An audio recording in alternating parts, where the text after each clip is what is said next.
எபிரேயர் 12 எடுத்து வைத்துக் கொள்ளலாம். எபிரேயர் 12 மறுபடியும் நாம் வசனத்தை வாசிக்க போகிறோம். ஹீப்ரூஸ் சாப்டர் 12 வசனம் 1 சில வசனங்களை வாசித்த பிறகு நான் கடந்து செல்ல விரும்புகிறேன். ஏனென்றால் ஒவ்வொரு முறையும் வாசிக்கிறோம். எபிரேயர் 12 1, 2, 3, 4 வரை வாசித்த பிறகு 10வது 11வது வசனத்தை வாசிக்கலாமா? ஆகையால் மேகம் போன்ற இத்தனை திரளான சாட்சிகள் நம்மை சூழ்ந்து கொண்டிருக்க, பாரமான யாவற்றையும் நம்மை சுற்றி நெருங்கி நிற்கிற பாவத்தையும் தள்ளிவிட்டு, விசுவாசத்தை துவக்குகிறவரும் முடிக்கிறவருமாயிருக்கிற இயேசுவை நோக்கி நமக்கு நியமித்திருக்கிற ஓட்டத்தில் பொறுமையோடு ஓடக்கடவோம்.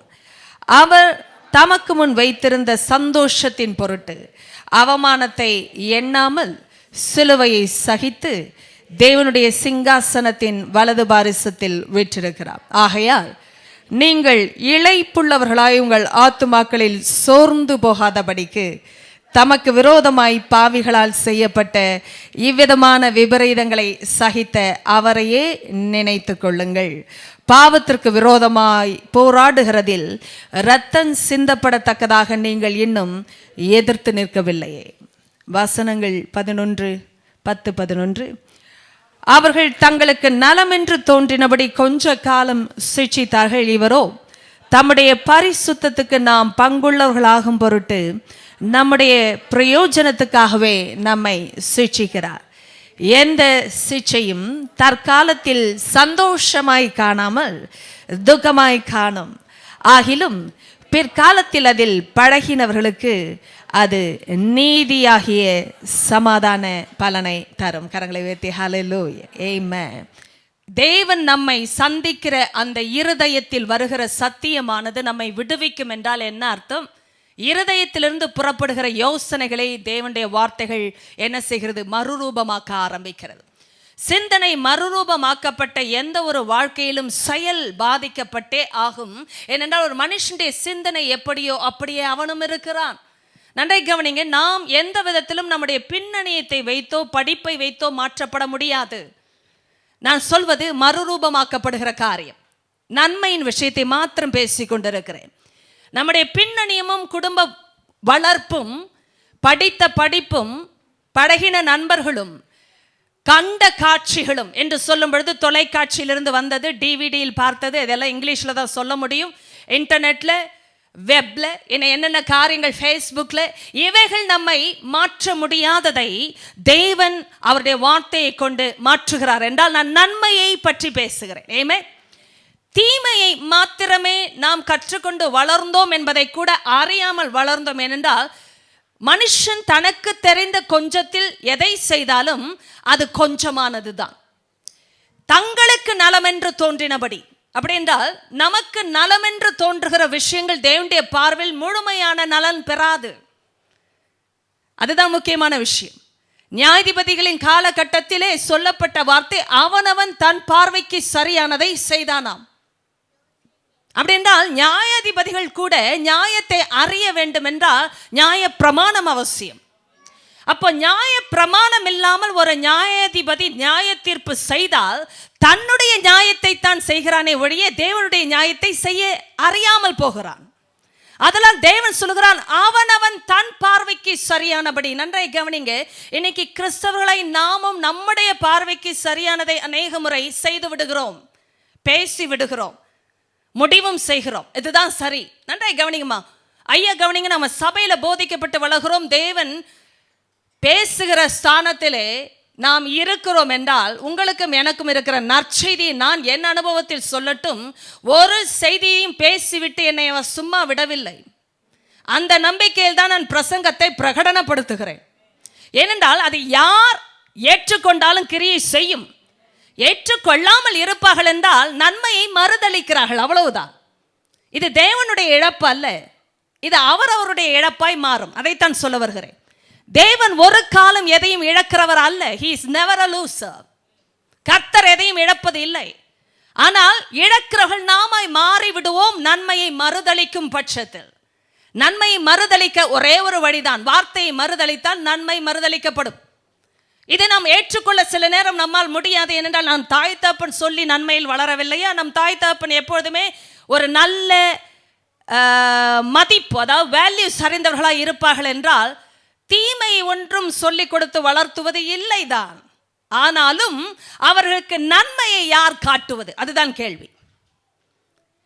தீமையை சொல்லிக் கொடுத்து ஒருவேளை வளர்த்துவது இல்லைதான். அவர்களுடைய பார்வையில் நலமென்று தோன்றுகிற காரியங்களை கொஞ்ச காலத்திற்கு நமக்கு சொல்லிக் கொடுத்து நடத்துகிறார்கள், சிக்ஷிக்கிறார்கள் என்றால் என்ன அர்த்தம்? அவர்கள் எப்பொழுதுமே எல்லாவற்றிலேயுமே நமக்கு தேவனாக இருந்து எதையும் செய்ய முடியாது. கொஞ்ச காலம் என்றால் அது கொஞ்ச காலம். ஏமே அப்படி என்றால் நித்தியத்திற்குரிய அதிகாரத்தை பெற்றவர் நம்மை நீடிய பொறுமை உள்ளவராய் நடத்தவே ஆசைப்படுகிறார். நாம் துரிதப்படுத்தினாலும் அவர் துரிதப்பட மாட்டார். நன்றாய் கவனிங்கள், தேவன் அவசரப்படாதவர். இதெல்லாம் வேதத்தின் அர்த்தங்கள். வசனத்தில் பார்ப்பீர்கள் என்றால் திடீரென்று தென்படாது, ஆனால் வசனத்தினாலே போதிக்கப்படும் பொழுது அவருடைய குணாதிசயம் தென்படும். ஆமென். God's character is understood because of God's word. சத்தியத்தை புரிந்து கொண்டால் அவருடைய குணாதிசயத்தை புரிந்து கொள்ளுகிறோம். God is never in a hurry. அப்போ என்னை சிட்சித்து நடத்த அவர் தன்னுடைய நேரத்தை எடுத்துக்கொள்வதற்கு காரணம், எது எனக்குள்ள சரியில்லைன்னு எனக்கே தெரியாது. எந்த மனுஷனும் மனுஷன் இதை நான் மறுதலிக்க முடியாது. ஒருவேளை நானாக நினைக்கலாம் நான் செய்வது சரி, ஏனென்றால் அது எனக்குரிய யோசனை. எத்தனை பேருக்கு புரிகிறது? தேவ யோசனை வர வேண்டும் என்றால் தேவ வார்த்தையின் இருதயத்திற்குள் வர வேண்டும். வந்த வார்த்தையின் சிந்தனையை பாதிக்க நான் அனுமதிக்கும் பொழுதே மறுரூபமாகிறேன். சில நேரம் வார்த்தை நல்லா இருக்கு, வார்த்தை நல்லா இருக்குன்னு சொல்லி கொண்டு போகிற வாழ்க்கையில வார்த்தை வாழ்க்கையாக மாற அனுமதிக்கப்படாத பட்சத்தில், word is received only to be retained. பெற்றுக்கொள்ளுகிற வார்த்தைகளை தக்க வைத்துக் கொள்ளத்தக்கதாய்த்தான் பெற்றுக்கொள்ள வேண்டும் என்று வசனம் சொல்லி தருகிறது. ஏனென்றால் பல தரப்பட்ட நிலங்களாய் பல தரப்பட்ட இருதயங்களை உடையவர்களாய் நாம் வருகிறோம் சபைக்கு.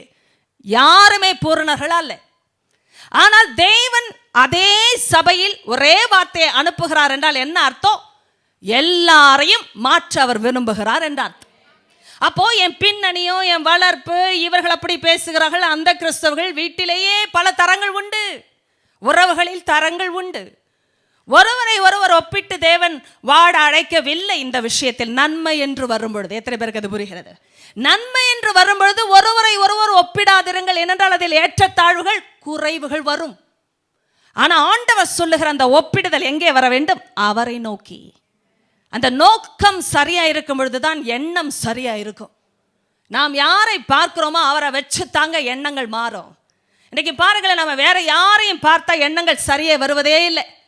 ஏன்னா நான் என்னையே பார்க்கும்போது என் எண்ணங்கள் எனக்கு சரியாய்த்தான் இருக்கும். மற்றவர்களை ஒப்பிடும் பொழுது ஒருவேளை நான் அவர்களை விட பெரிய ஆளை எனக்குள்ளே நான் நினைத்து கொள்ளலாம். சிலரை பார்க்கும்போது நான் என்னை விட குறைவுள்ளவர்களாயும் நினைக்கலாம், என்னை விட பெரியவர்களாயும் நினைக்கலாம். ஆதலால் நன்மை முழுமையாகாது. இதை பார்க்கும்போது இந்த வசனத்தில் பாருங்க எவ்வளவு வல்லமை அவர் சொல்லுகிறார். அவர் தமக்கு முன் வைத்திருந்த சந்தோஷத்தின் பொருட்டு, God has kept something for the future.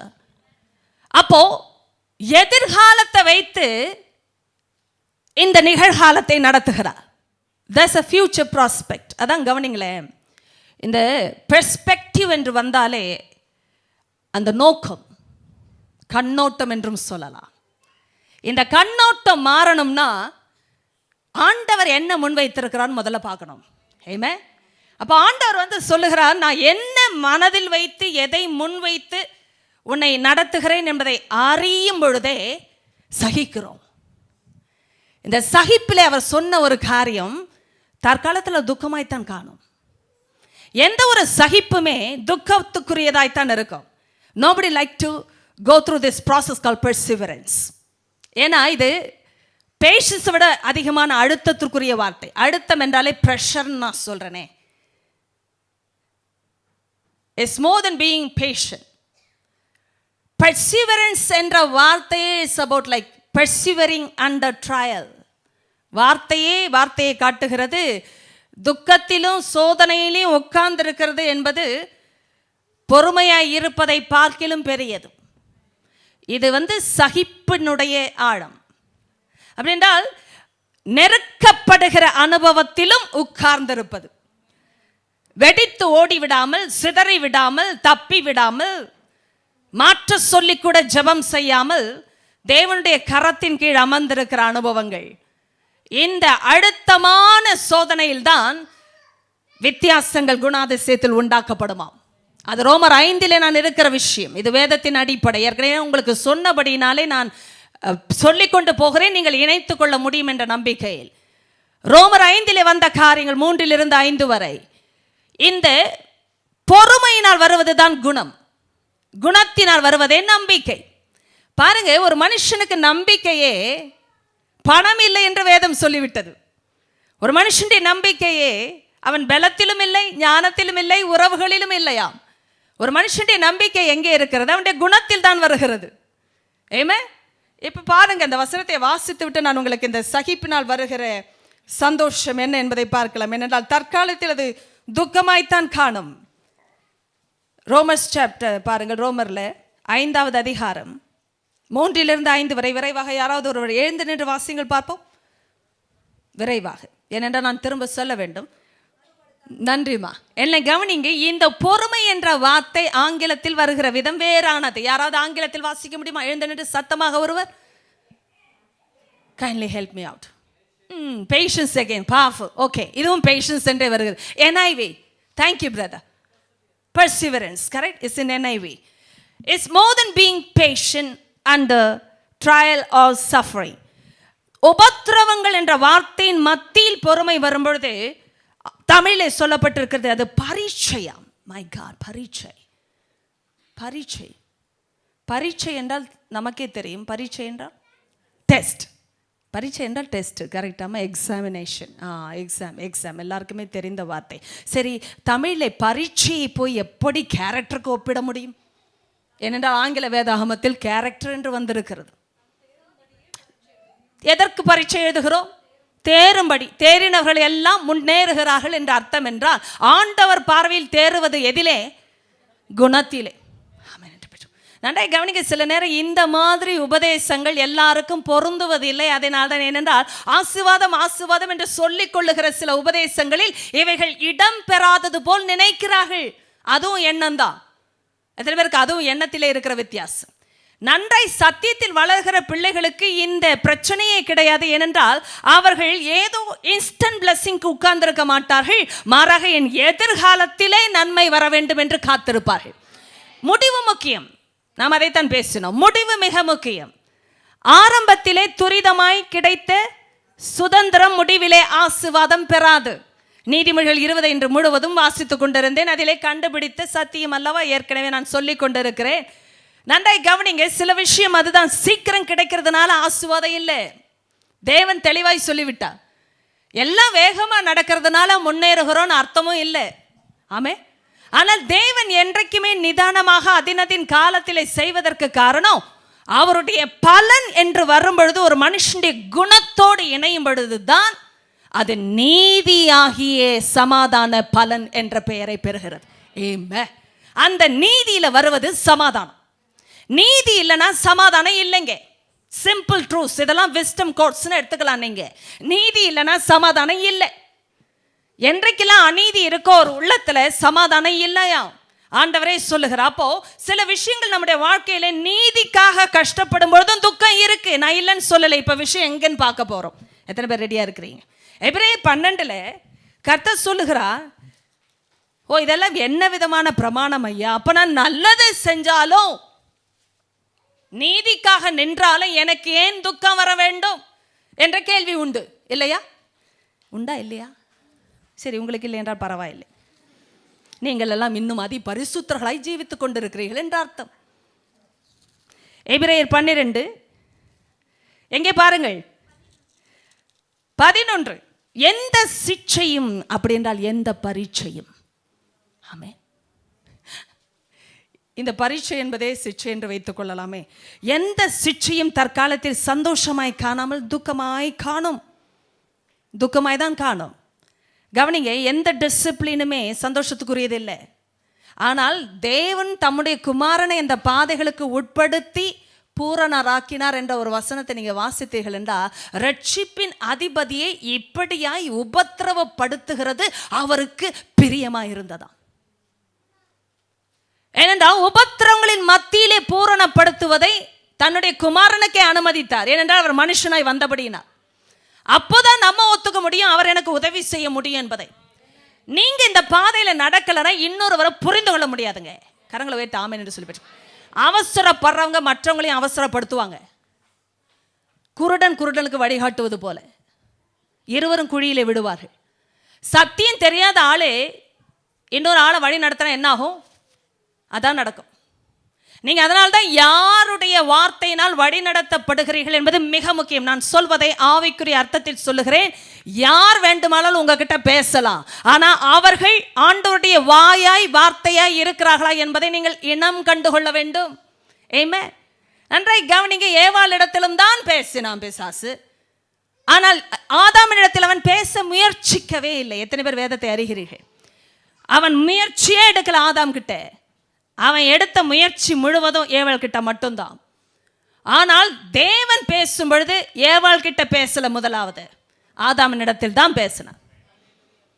நியமங்கள் மாற்றப்படக்கூடாது. நாம மாற்றி மாற்றி செயல்பட்டு விட்டு குடும்பத்திலையும் குழப்பம், சமுதாயத்திலையும் குழப்பம், சர்ச்சிலையும் குழப்பம். ஏனென்றால் நியமங்களை நாம மாற்றுகிறோம். எத்தனை பேருக்கு புரியுது? நான் நல்லதுன்னு நினைச்சேன் சொல்லுவோம்ல, எல்லாம் முடிஞ்ச பிறகு. சரி, நினைச்ச நல்லது ஏன் இப்படி முடிந்தது? அப்பதான் நமக்கே கண்கள் திறக்குது. ஆமா, நல்லதுன்னு நினைச்சேன், நல்லது தானே வரணும். நான் நல்லதுன்னு நினைச்சேன், நல்லதாய் முடியல. தேவன் அப்படியெல்லாம் திடீரென்று அதிர்ச்சி ஆகிற தேவன் அல்ல.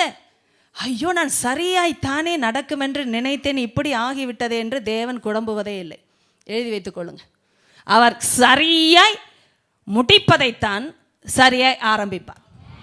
முடிக்க முடியாத ஒன்றையும் அவர் ஆரம்பித்ததே கிடையாது. ஆமென் என்று சொல்லி பெற்றுக் கொள்ளுங்களேன். அப்பனா நான் சரியா முடிப்பேன்னு அர்த்தம். எல்லாம் கரங்களை உயர்த்தி ஒரு நிமிஷம் கண்களை மூடி சொல்லுங்க. ஏசப்பா, என் வாழ்க்கையிலே ஆரம்பித்ததை, நீர் ஆரம்பித்ததை நீர் சரியாய் முடிப்பீர். ஆமென். ஹல்லேலூயா. அப்போ அவரால் ஆரம்பிக்கப்படாதது முடியாது. ஆமென் என்று அதற்கும் கரங்களை உயர்த்தினவர்கள் திரும்ப உயர்த்தி சொல்லுங்க. அவ்வளவுதான், போதுமா? இதில் தான் நமக்கு இவ்வளவு குழப்பமும் வேதனையும் துக்கமும் வருவதற்கு காரணம். ரெண்டையும் மிக்ஸ் பண்ணிடுறோம். இப்போ இந்த பரீட்சையில எல்லாம் பிரியும். தப்பு தான். முட்டைக்கு யாரும் 100 கொடுக்க மாட்டாங்க, வேணா 2 முட்டை போடுவாங்க. அதுக்கு முன்பாக 1 வர வேண்டும் என்று நாம் நினைக்க கூட கூடாது. பரீட்சை எல்லாவற்றையும் பிரிக்கும். சில நேரம் வேல்யூவேஷன் தவறாய் போகும். உலகத்துல மேல தவறாய் போனதே இல்லை. இதனாலதான் அந்தரங்க டெஸ்ட்ல கரெக்டா பாஸ் ஆகிற கூடிய ஆட்கள் யாருன்னா அவர் வேல்யூ பண்ண ஆட்கள். ஃபெயில் ஆனவங்களும் அவர் வேல்யூ பண்ண ஆட்கள் தான். ஆமென். அதுல யாருமே ஏன் இப்படி செய்தீர், எனக்கு ஏன் இப்படி ஆயிற்று என்று கேள்வி கூட கேட்க முடியாது. ஏன்னா நம்ம டீச்சரை பத்தி நமக்கு நன்றாய் தெரிய வேண்டும். ஆமென். அவர் என்ன எதிர்பார்க்கிறான்னு சரியாய் சொன்ன பிறகு நான் முற்றிலும் விரோதமான காரியத்தை செய்துவிட்டு எனக்கு ஏன் அவர் தரவில்லை என்று ஆதங்கப்பட்டா இன்னொரு முட்டை தான் கிடைக்கும். சில நேரம் சிட்சிப்பில் அவர் ரொம்ப கவனம் எடுக்கிறதுக்கு காரணம் அந்த ஃபினிஷ்டு ப்ராடக்ட் மேல அவருக்கு ஒரு கண் வைப்பதற்கு, அவர் அக்கறை எடுப்பதற்கு காரணம், அவர் செய்து வந்த ஒரு ப்ராடக்ட்ல அவருக்கு பெருமை இருக்குன்னா சும்மா விடுவாரோ? ஓ, ஏன் இது யார் ப்ராடக்டான்னு கேட்பாங்கல்ல சில பிள்ளைய பார்த்தா. நீங்க கேட்டீங்களோ இல்லையோ, கேட்க தோன்றும். யார் ப்ராடக்ட் பாய்ப்பு? நன்றாக இருந்தாலும் சரி, மோசமாக இருந்தாலும் சரி, பெற்றெடுத்த பேரண்ட்ஸை கண்டபடி நினைத்து விடுவார். ரொம்ப வேதனைப்படுற விஷயம், எல்லாவற்றுக்கும் தாய் இழுப்பதும் கலாச்சாரம் தான். ஐயோ பரிதா. இதில் தகப்பனுடைய ரோல் தான் எல்லாமே. சயின்டிஃபிக்கா அப்படி யாரும் தெரியாமல் கேட்டுக்கிட்டு இருந்தீங்கன்னா நான் சொல்லிடுறேன், இந்த குரோமோசோமே உங்கள் வேலை தான், லேடிக்குரியதே இல்லை. ஆனால் திட்டும்போது மட்டும் தாயை வைத்து திட்டுவார்கள், ஏன்னா பெற்றெடுத்த ஒரே பாவம். சரியா? வேதமும் அப்படியே சொல்லிவிட்டது, என் தாய் என்னை துர்குணத்தில் கர்ப்பம் தரித்தாள். என்ன செய்வது? பிள்ளை இருந்த இடத்தை சொல்லி காட்டுகிறது. ஆனால் பிள்ளை வந்த விதமே என்ன என்பதையும் அது சொல்லி காட்டுகிறது. அதில் இணைந்தவரும் அப்பாவும் சேர்ந்துதான் துர்குணத்திலே இருக்கிறார். இதை நாம வெளிச்சத்தில் பெற்றுக்கொள்ள வேண்டும். எல்லாவற்றையும் வேதம் சொல்லாது. இப்போ இவனை பெற்றான். ஆண்களா பெற்றது? ஒரு ஊழியக்காரர் வந்து இதை சொன்னார். பாஸ்டர், நான் வேதத்தை வாசிக்கும் பொழுது ஒரு பெரிய வெளிப்பாடு பாஸ்டர்னு சொல்லி ஓடி வந்து சொன்னார். என்னையா வெளிப்பாடை கண்டீர்கள்? இதுவரைக்கும் இல்லாத வெளிப்பாடு பாஸ்டர். மத்தேயு 1 வாசித்தேன்.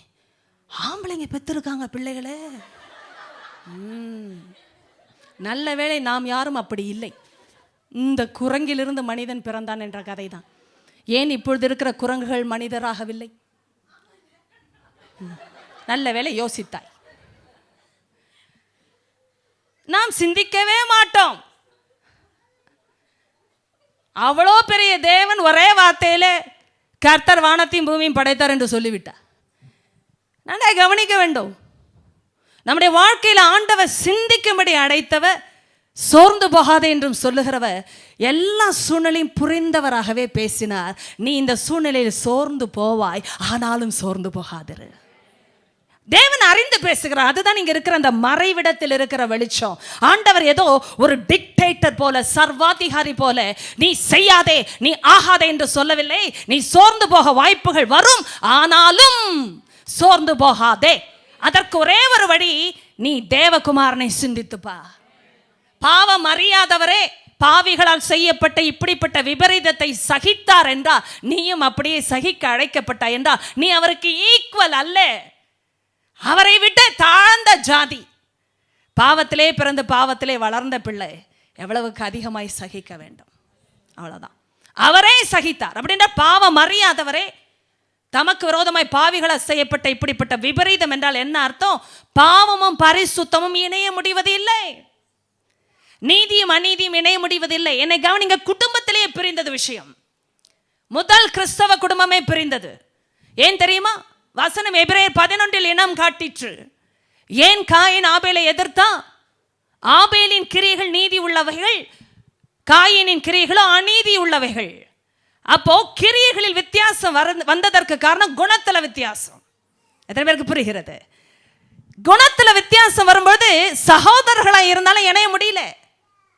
இப்போ ஒரே குடும்பத்தில் இருக்கிற ஆள் வித்தியாசமா இருப்பாங்களா? இருந்தார்கள். ஏனென்றால் சத்தியத்துக்கே இடம் கொடுக்க மனதில்லாமல் போனவர் காயின். நன்றை கவனிங்க, ஒரு மனுஷன் தவறு செய்யறதுக்கு முன்னாடி அவனை ஒரு பொருட்டென்று கருதி படைத்தவரே இறங்கி பேசணும்னு என்ன அவசியம்?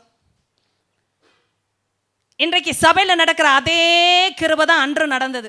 நான் வேணா சொல்லலாம், கர்த்தர் காயினுக்கு தரிசனமாக என்றே வைத்துக் கொள்ளுங்களேன். காயினை நோக்கி, காயினே உன் முகநாடி ஏன் வேறுபட்டதுன்னு அன்னைக்கு கேட்ட மாதிரி என்னையும் கேட்டா நானும் நல்லா இருப்பேன். இன்னைக்கு இப்படி கேட்டுக்கொண்டு தானே இருக்கிறார். இன்னைக்கு சத்தியம் வரும்போதெல்லாம் கேட்குற மாதிரி இல்லையோ? எனக்கு ஆண்டவர் நேரில் வந்து சொல்லவே இல்லை. நேரில் வந்தால் நம்ம இல்லவே இல்லை. அதனால் அவர் சத்தியத்தின் மூலமாய் பேசுகிறார். எத்தனை பேருக்கு அதெல்லாம் புரியும்? நம்மை போல ஒரு ஆளை மதித்து நம்முடைய எண்ணங்களுக்கும் ஒரு மதிப்பை கொடுத்து நம்முடைய பாரத்தையும் புரிந்து கொண்டு சரியாய் பகுத்தறியக்கூடிய கிருபையை கொடுப்பதற்கு காரணம் நாம் சரியான முடிவுகளை எடுக்கக்கூடிய நல்லவர்களாய் வாழ வேண்டும் என்பதற்கு. இன்றைக்கெல்லாம் நான் வாசித்து கொண்டிருந்தேன். எவ்வளோ அவர் வார்த்தைகளை பார்த்தா ரொம்ப வல்லமையாக இருக்கிறது. அவர் நித்திய உடன்படிக்கைனா இதே எபிரேயர் 13. அப்படியே இந்த பக்கத்தில் கொஞ்சம் கண்ணை திருப்புங்கள், பக்கத்தை திருப்பாதிருங்கள், கண்டுபிடித்து விடுவேன். எபிரேயர் 13 பக்கத்தில் இருக்காமா? கண்டுபிடித்தார்கள். யாரது? சகோதரி எழுந்து நின்று கத்துங்கள் பார்ப்போம். வாசியுங்கள் என்று சொன்னேன். நன்றிம்மா, நன்றிம்மா. ஹல்லேலூயா, ஆமென் என்று சொல்லுங்க. இயேசு கிறிஸ்துவை கொண்டு, அது எப்படிப்பட்ட தேவன் அப்படி என்பது 20 இருக்கு. நித்திய உடன்படிக்கையின் ரத்தத்தினாலே, ஆமென், ஆடுகளுடைய பெரிய மேய்ப்பரானே, ஆமென். அப்படின்னா அந்த பெரிய மேய்ப்பர் என்ற ஸ்தானத்தில் அவர் இருக்கிறார். ஒவ்வொரு சபைக்கிலும், ஒவ்வொரு சபைக்குள்ளும், சபையின் மேலும் பெரிய மேய்ப்பராய் ஆண்டவர் இருக்கிறார். அதனால தான் சபையை மதிக்கணும். நம்ம எந்த சபையானாலும் நான் சொல்லுகிறேன், எந்த ஊழியங்கள் ஆனாலும் சொல்லுகிறேன், எந்த ஊழியரும் தேவனால் ஏற்படுத்தப்பட்டவர் என்றால் அந்த சபைக்கு அவர் பெரிய மேய்ப்பராக இருக்கிறார். சபைகளுடைய நியமத்தை நம்ம மதிக்கணும். அப்படி மதிக்கிற பிள்ளைகளிடத்தில் தான் அவர் போதிக்கிறார். ஏமே பாருங்க, அவர் பொறுமையா சொல்லுகிறார். பவுல், என்னுடைய வார்த்தைகளை நீங்கள் பொறுமையா ஏற்றுக்கொண்டு. ஏமே வார்த்தைகள் வரும்பொழுது அது கடினமான உபதேசமா தெரிந்தாலும் பொறுமையா ஏற்றுக்கொள்ள வேண்டும். என்னடா இப்படி பேசுறாங்க, என்னடா இவ்வளவு ஸ்ட்ராங்கா பேசுறாங்கன்றதெல்லாம் முக்கியம் இல்லை. பேசப்படுகிற வார்த்தைகள் வேத வார்த்தைகளா இருந்தா ஏற்றுக்கொள்ள பொறுமை வேண்டும். இப்ப பரீட்சை பிடிக்கலதான், டெஸ்டே யாருக்கும் பிடிக்காது, எக்ஸாம் யாருக்கும் பிடிக்காது. அதற்காக எழுதாம விடுவோமா? நம் பிள்ளைகளையே எழுத வைக்கிறோம். ஏன் தேரணும்? அவங்களுக்கு ஒரு எல்லாத்த விட ஒரு வார்த்தை சொல்லட்டா, அவங்களுக்கு ஒரு ஃபியூச்சர் வேணும்னு சொல்வீங்க. கேட்டா ஏங்க இவ்வளோ கஷ்டப்பட்டு படிக்க வைக்கிறீங்க? கஷ்டப்படுற பிள்ளைய விட்டுருங்க. சும்மா இவ்வளோ வெயிட் உள்ள பேக், அதை சைஸை தாண்டன வெயிட்டு. சின்ன வயசில் யார் தான் இதெல்லாம் கற்றுக் கொடுத்தாங்களோ இந்த இடமே போயிடும். அந்த காலத்தில் நாங்களாம் ஜோல்னா பையில் அப்படியே அடுக்கி வைப்போம். அது எங்கள் காலுக்கு கீழே இருக்கும். நடக்கும்போது டக்கு டக்குன்னு போகும். இதில் வெயிட்டு ரொம்ப பெருசுன்னு நினைக்கிறதுக்கு இல்லை, அது எங்களை விட வெயிட்டு ஜாஸ்தி உள்ளது. அதில் இங்கே ஒரு சைடு போட்டால் எப்படி இருக்கும்? இது தூக்கிட்டு போகும்போது ஏதாவது ஒரு நோட் புக்கு மிஸ் ஆச்சுன்னா அந்த மிஸ்ஸுக்கு அதை விட மிஸ் ஆகிடும், குணமே மிஸ் ஆகிடும்னு சொல்ல வந்தேன். கரெக்டாக? நான் டீச்சராக இருந்தாலும் அதைத்தான் பண்ணுவேன், அது வேறு விஷயம். நம்ம டீச்சர் வந்து அவங்க டீச்சர் தான். ஆனால் இந்த பிரமாணத்தை யோசித்து பாருங்களேன், இவ்வளோ கஷ்டப்பட்டு ஏன் தேற்றுகிறோம் பிள்ளைகளை? ஐயோ பிள்ளை அழுவது, பிள்ளை சரீரமே பாதிக்கப்படுது, சரியாய் சாப்பிடுவதில்லை, படிக்கிறதுனாலேயே என் பிள்ளை இழைச்சிடுச்சுன்னு வாங்க. ஏன் படிக்க வைக்கிறீங்க? இப்போ பதில் வராதவங்க யாருக்குமே, ஐயோ அடுத்தது என்ன வருமோ என்றே தெரியவில்லை, அந்த பயம் உங்களுக்கு. ஏன் படிக்க வைக்கிறீங்க? விட்டுறலாம்ல. இப்போ சபை அப்படிதான், சில சபைகள் தாளாட்டும். ஏன்னா அந்த பிள்ளை தாளாட்டவில்லை என்றால் ஓடிவிடும். இந்த சபை ட்ரைனிங் சென்டர், இது விஷன், அதை மாற்ற முடியாது. அதனாலே வர டீச்சிங் அப்படி தான் இருக்கும். It's a training centre, believe me. பரிசுத்தவான்களே பயிற்றுவிக்கிறதுனா அப்படியே புட்டமிட்டுக்கிறது, உட்கார்ந்து சுத்திகரிக்கிறதுலாம் இங்கே நடக்கும். அதில் சகித்த பிள்ளை உருவாகும். சகிக்க முடியாத பிள்ளை தவ்விவிடும் என்று சொன்னேன். மண் கட்டியாக உட்கார வச்சாலும் இது ஈடிக்கிறது, தவ பார்க்கறது அப்படின்னா உடைந்து விடுகிறது. அதை சூடு வைத்தாலும் உட்காருகிற பிள்ளை தான் புடமிடப்பட்ட நிலைமையிலே, செங்கலாக மாறின நிலைமையிலே கட்டடங்களையே உருவாக்குகிற அற்புத ஒரு கலையாக மாறுகிறது. உண்மையா இல்லையா? அதை தேடி ஆட்கள் வருவாங்க, அதையும் கலர் பார்ப்பாங்க, சுட்ட விதம் பார்த்து தான் மதிப்பு பெறுகிறது. உருவாக்குதல் எப்பொழுதுமே அப்படித்தான். டக்குன்னு உங்களையும் என்னை அவர் பொறுக்கி எடுத்து நிறுத்தவில்லை, அதற்காக சந்தோஷப்படுங்க.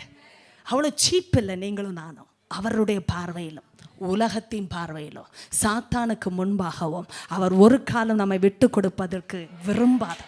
கரங்களை தட்டி நன்றி சொல்ல. ட்ரேட் மார்க் இல்லையா? டெஸ்டட் அண்ட் அப்ரூவ்ட் ஓகே அப்படியம்மா வருது. டெஸ்டட் ஓகே அப்படின்னு போட்டிருக்குமா இங்கேயா பாத்திரத்துலலாம்? எதை வாங்கினாலும் டெஸ்டட் ஓகே இல்லைன்னா நமக்கே பயம். ஐயோ நம்ம வைக்கும்போது எதாவது பண்ணிடுச்சுன்னா வருதா?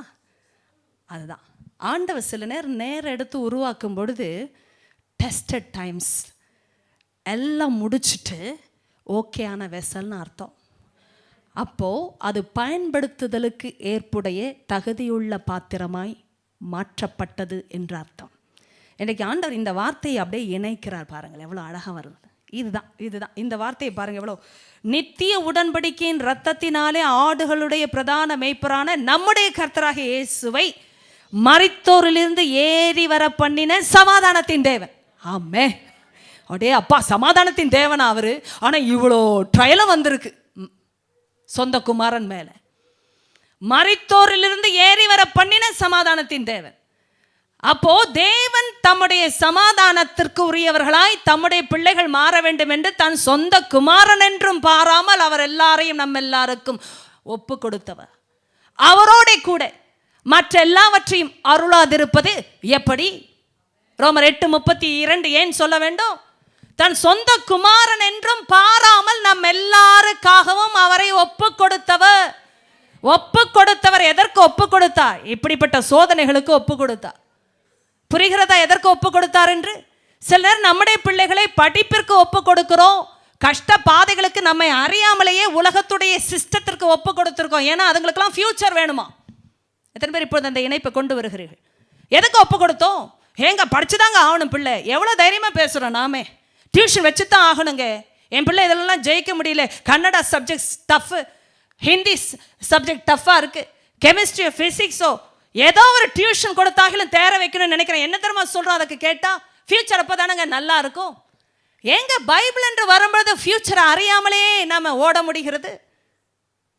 வேதத்தை கற்றுக் கொடுக்காட்டியும் ஃப்யூச்சர்னு எப்படி நினைக்க முடியும்? உன் பிள்ளைகள் எல்லாரும் கர்த்தரால் போதிக்கப்பட்டிருப்பார்கள். இட்ஸ் a different university, கரெக்டா? அப்போ கர்த்தரும் போதிக்க விரும்புகிறார். உலகம் போதித்தா உலகபூர்வமான வாழ்க்கையில் இருக்கிறவங்களே சொல்றாங்க ஃபியூச்சர்னு. பிதாக்கள் கொஞ்ச காலம் சிட்சித்த போது தங்களுக்கு நலமென்று தோன்றினபடி சிட்சித்தாலும் சிட்சித்தார்கள். காரணம் ஃபியூச்சர் வேணும். என் பிள்ளை அப்படியே விட்டா நல்லதில்லைன்னு நினைச்சாங்க. அப்படி என்றால் ஆவிகளுடைய பிதாவுக்கு நாம் இன்னும் அதிகமாய் அஞ்சி நடக்க வேண்டும் அல்லவா? அப்போ நம்ம கண்டுபிடித்த ஒரு விஷயம், ஆண்டவருக்குள்ள இந்த உலக ராஜ்யத்தை விட மிகப்பெரிய மதிப்புடைய அதிக வேல்யூ உடைய இன்னொரு கிங்டம் நமக்கு சொந்தம். அந்த ராஜ்யத்துக்கு நாம் புத்திரர்களுமா இருக்கிறோம். அப்படின்றால் நம்முடைய பிதா நம்மை அப்படித்தான் நடத்துவார். என்றைக்குமே கவனிங்க. அதனால தான் டிசிப்ளின் என்று வரும்போது ஓடிடக்கூடாதான். ஏமே என்னைக்கு ஆசீர்வாதம் என்றாலே அர்த்தம் விளங்கக்கூடிய இடமே இந்த பரீட்சையில தான் இருக்கு. ஏமே பரீட்சையே கேரக்டர்னு ஆங்கிலத்தில் சொல்லும் பொழுது அங்க கொஞ்சம் கேப் இருக்கு. பரீட்சையில தேர்வதினால் வருவதே கேரக்டர். ஏமே அது ஆவிக்குரிய விளக்கம். ஆமே அந்த சோதனையை சகித்து ஆண்டவர் கொடுக்கிற அந்த ப்ராசஸ்ல நிக்கிற பிள்ளை வார்த்தையினால தான் நிற்க முடியும்னு சங்கீதம் 130 வாசித்தோம். ஏமே ஜாமக்காரனுடைய நம்பிக்கை விடியும் நம்புறான். அப்படின்னா உங்களுக்கு எனக்கு நிச்சயமாய் ஒரு விடியல் உண்டு. இரவை போல சோதனைகள் வந்தாலும் விடியல் உண்டு. ஏன்னா அந்த இரவில நான் நம்புவது கர்த்தருடைய வார்த்தை. ஏமே இரவுக்கும் நம்பிக்கையை வார்த்தை தான் கொடுக்குது. ஹல்லேலூயா. நல்லா கவனிங்க. அவன் நிச்சயமா ஒரு விடியல பார்த்த ஜாமக்காரன் இன்னொரு இரவு வந்தா கூட விடியும் நம்புறான். How true it is. வார்த்தை அப்படிதான். என்னை நம்ப வைத்த வார்த்தை என்னை ஏமாற்றி இருந்தா திரும்பி நான் நம்ப மாட்டேன். சொல்லுங்களேன். ஐயோ இப்ப யாருமே சொல்லலையே. எஸ் என்று வந்திருக்கிறது உண்மைதானே? என் சிறுமையில் என்னை நம்ப பண்ணின வார்த்தைகளுக்காய் ஸ்தோத்திரன்றார் தாவி. சிறுமையில நம்ப பண்ணின வார்த்தையாம். அப்படின்னா கஷ்டப்பட்டேன், உம்முடைய வார்த்தைகள் மட்டும் என் மனமகிழ்ச்சியா இராதிருந்தால் என் துக்கத்திலே நான் அமிழ்ந்து போயிருப்பேன். ஏன் துக்கம் வந்ததுயா, ஆனா அமிழாம காத்தது அந்த வார்த்தையின் மனமகிழ்ச்சி. வார்த்தையினால் வந்த மனமகிழ்ச்சி. ஹல்லேலூயா சொல்லுங்க. ஓ மனுஷனால் வரல, சூழ்நிலையால் வரல, ப்ரொமோஷனால வரல, பிள்ளை குட்டி கல்யாணம் சொத்து சுகத்தால வரல, ஆனா என் துக்கத்தில் உங்க வார்த்தையை என் மனமகிழ்ச்சியை மாறினது. ஹல்லேலூயா என்று சொல்லி பெற்றுக்கொள்ளுங்க. எவ்வளவு நல்ல ஆண்டவர். அப்ப அமிழாமல் காக்கிறாராம். இப்போ துக்கம் எல்லாருக்கும் உண்டு. என்ன கவனிங்க, ஏதோ நீதிமான்களுக்கெல்லாம் துக்கமே இல்லைன்னு பைபிள் சொல்லவே இல்லை அப்படின்ற இந்த எபிரேயர் சாப்டரே இல்லை. உண்மைதானே? எந்த சிக்ஷையும் தற்காலத்தில் துக்கமாய் காணும். அப்படின்னா it appears to be painful. கரெக்டா? காணும். ஆனாலும் அதான் அந்த வார்த்தை. ஏமே ஆனாலும் இப்போ நான் சொல்வதை நன்றாக கவனிங்களேன். நான் லாஸ்ட் வீக் கர்த்தர் இதை எடுத்து கொடுத்தாரு இல்லையா, இந்த கனெக்ஷன் என்ற ஒரு வார்த்தையை சொன்னேன். எங்கே இருக்குது? 10 எபிரேயர் 12:10 இருக்கிறது. அவர்கள் தங்களுக்கு நலம் என்று தோன்றினபடி கொஞ்ச காலம் சிட்சித்தார்கள், இவரோ தம்முடைய பரிசுத்தத்துக்கு நாம் பங்குள்ளவர்களாகும் பொருட்டு நம்முடைய பிரயோஜனத்துக்காகவே நம்மை சிட்சிக்கிறார். So there's a connection between his holiness and the benefit that we receive. இப்போ எல்லாருக்கும் புரியாத ஒரு ஸ்டேட்மெண்ட், எது எனக்கு பெனிஃபிட்னு முதல்ல தெரியணும்ல. ரைட்? இன்னைக்கு காமனா இதெல்லாம் எல்லாருக்கும் பேச முடியாது. You go around telling any Christian also who is a mediocre Christian or an average Christian, that person wouldn't be able to discern. I am using the word very carefully about discernment. சும்மா பேசி புரிய வைக்கவே முடியாது. ஏன் தெரியுமா? Truth has to be discerned. Truth cannot be proved. ஏன்னா நல்ல ஆளெல்லாம் ப்ரூவ் பண்ண வேண்டாம், நல்லவரை அறிந்து கொள்ளணும். இயேசு நின்றார்னா நல்லவரா தானே நின்றா. ஆனா நீ அவரை தீமை செய்தவரை எப்படி பார்த்த? உனக்கு ட்ரூத்தே தெரியல. அதான் விஷயம். ட்ரூத் தெரிஞ்சாதான் நின்றவர் யாருன்னு உனக்கு தெரியும். ஆனா அதுக்காக ப்ரூவ் பண்ணாரா? இல்ல. அவரை அவருடைய கிரியைகளை நிரூபித்தது. என்ன யாருன்னு தெரியாட்டியும், எல்லாம் சொன்ன வார்த்தை, வேதத்தின் வார்த்தை, என்ன யாருன்னு தெரியாட்டியும் என் கிரியைகளை பார்த்தாவது தெரிந்து கொள்ளலாம் அல்லவா? எத்தனை பேருக்கு எல்லாம் புரியுது? இன்னைக்கு சொன்னோம், ஒரு மரத்தை கண்டுபிடிக்கணும்னா அதை கனியை பூசின்றார். ஒரு கனி எப்படியோ அப்படியே மரமும். மரத்தை வச்சு கனியை ஜட்ஜ் பண்ணாத. இன்னைக்கு நம்ம தியரி எல்லாம் ராங்கா போயிடுச்சு. ஏன்னா உலகத்தில் பிறந்து வளர்ந்த பிள்ளைங்க, நமக்கு உலகத்தோட தியரி உட்காந்துருந்ததுன்னா மைண்டில் இப்படி தான் கிளாஷ் வரும்.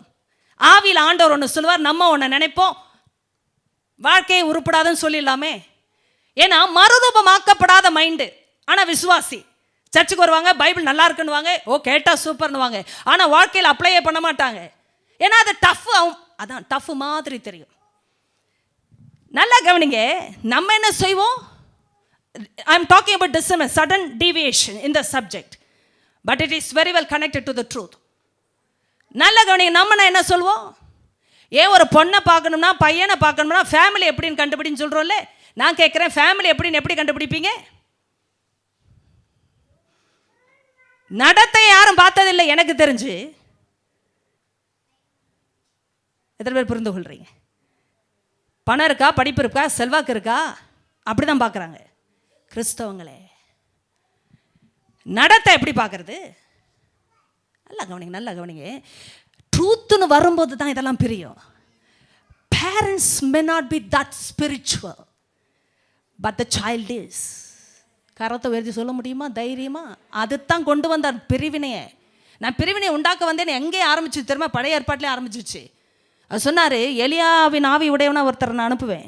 யோவான் ஸ்நானகன் வந்தார். அவர் சொன்னார், அவர் பிள்ளைகளுடைய இருதயத்தை பிதாக்கள் இடத்திற்கும் பிதாக்களுடைய இருதயத்தை பிள்ளைகள் இடத்துக்கும் திருப்போம் இல்லையா?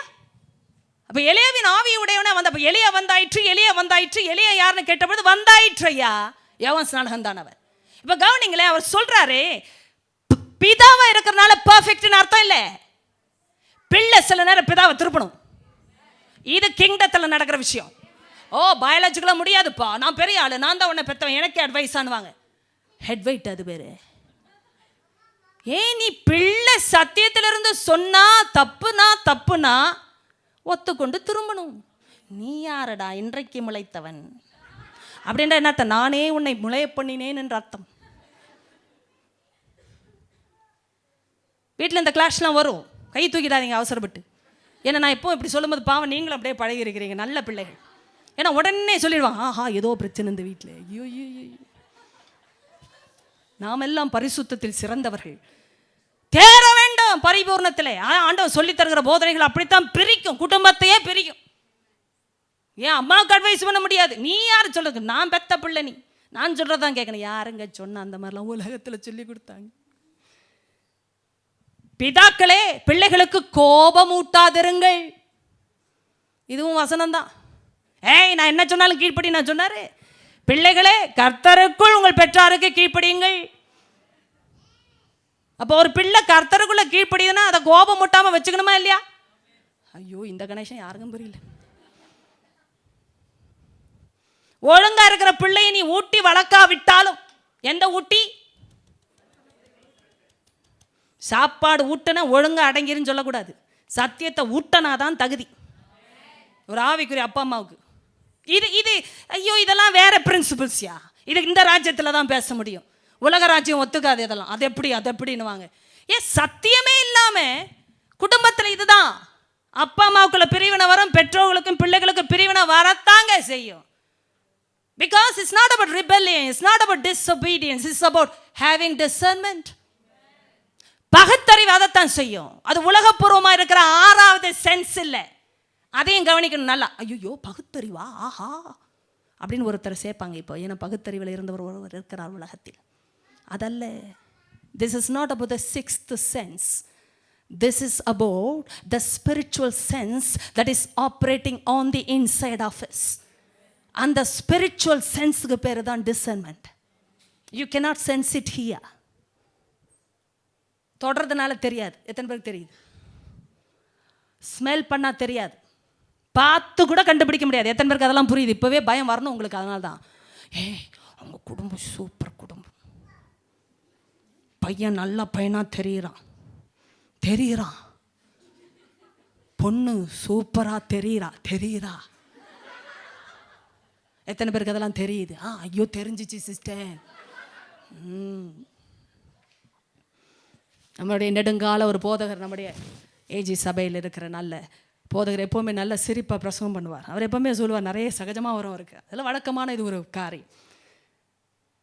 ஒரு போதகரிடத்திலே ஒரு பெண்ணை காட்ட சொல்லி தேவ சித்தத்தை அறிந்து ஜெபிப்பதாக எல்லாம் முயற்சித்து திருமணமும் ஆகிவிட்டது.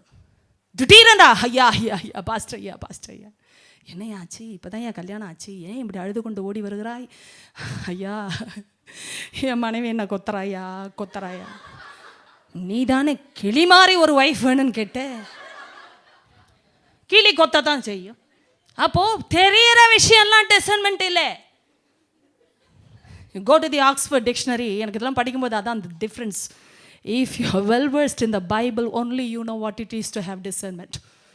ஆக்ஸ்ஃபோர்ட் டிக்ஷனரினா சூப்பர் டிக்ஷனரி இல்லை, ஆக்ஸ்ஃபோர்ட் ஸ்டூடெண்ட்னாலே அப்படி அவர் தான் எனக்கு மாப்பிள்ளையா வந்தால் நான் நல்லா இருப்பேன்னு சொல்லலாம், தப்பே இல்லை. அவர் கிறிஸ்டியனாக இருந்தால் நிச்சயமாக சொல்லலாம், சத்தியத்தின்படி நடந்தால் நல்லது. ஆனால் டிக்ஷனரியில் என்ன எழுதிருக்கு தெரியுமா? It's about the sharp judgement using your 5 senses. என்னையாச்சு அவங்களுக்கு அவ்வளோதான்ப்பா தெரியும்ப்பா. ஷார்ப் ஜட்ஜ்மெண்ட்டை எதை வச்சு பயன்படுத்தணுமா? 5 சென்சஸை வச்சு பயன்படுத்தின ஆளே காலின்னு அர்த்தம். ஏன்னா டிசர்ன்மெண்ட் அதுவே இல்லை. அதனால் பைபிள் படிக்காமல் உலக ஞானத்தில் சூப்பராக இருக்கிற எவ்வளோ பெரிய ஞானியுடைய ஞானமும் பைத்தியமாகும் என்று தேவன் சொல்லிவிட்டார்.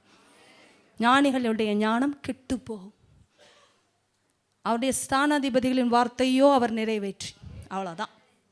அப்போது நாங்கள் ஆண்டுடைய ஸ்தானாதிபதிகள் பண்ணுற பிரசங்கெல்லாம் பைத்தியமாக தெரியும், ஆனால் தேவனுக்கு முன்பாக பயங்கரமான ஞானம். உலக ஞானம் கெட்டு போகும். Don't use your senses to understand about discernment. You will never discern anything. You will only feel. ஈசாக்கு ஃபீல் பண்ணாரோ?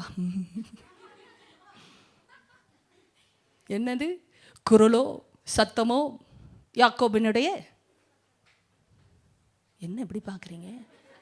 ஓ, இந்த கதையும் உங்களுக்கு தெரியாதோ? சத்தமோ யாக்கோபினுடைய சத்தம், சரீரமோ ஆடா ஆடா ஆடா. எப்படியா ரெண்டும் கலக்கும்? எத்தனை பேருக்கு இதெல்லாம் புரியுது? குழப்பமாக இருந்தால் முடிவு பண்ணாதே. இதுதான் அதில் கற்றுக்கிற விஷயம். கரங்களை உயர்த்தி போய்ட்டு சிஸ்டர், இதுலேயே இன்னொரு 1 மணி நேரம் பிரசங்கம் பண்ணலாம். அதனால் கண்டிப்பாக 9:15 தான் நான் முடிப்பேன். இதுலேயே 1 மணி நேரம் பண்ணலாம் எனக்கு தெரிஞ்சு. சத்தம் யாக்கோபுன்னு தெரியுது, தடவி தடவி பார்க்குறாராம். அந்த அம்மா எவ்வளோ கிளவராக இருந்தால் அவர் எங்கெல்லாம் தடவுவார்னு கரெக்டாக புரிஞ்சிச்சு. எவ்வளோ சூப்பர் ரெபேக்கா, நம்ம பாராட்டணும். எனக்குன்னா கண்டுபிடிச்சிருக்குவாங்க. பயம் செத்து போயிட்டு இருக்கிறான் யாக்கோபு. அங்கே எங்கேயா தொடக்கூடாத இடத்துல தொட்டு, அங்கே ஃபுல் ரோமம் இல்லாத மென்மையான சரீரம் பட்டு திட்டு வந்து விட்டது என்றால் காரியம் பட்டு போயிற்றே. ஆனால் அவ்வளோ கிளவராக ரெபேக்கா அவன் சரீரத்தை மூடி இருந்தா. இவன் தடவன இடமெல்லாம் ஆட்டுமயிர். எந்த மனுஷனாவது ஆட்டு மயிரை போய் ரோமோ, அதுவும் ஒரு மனுஷனுடைய ரோமோன்னு நினச்சான் பாரு. அப்போது ஏசாவுடைய தோல் கூட அவருக்கு தெரியல.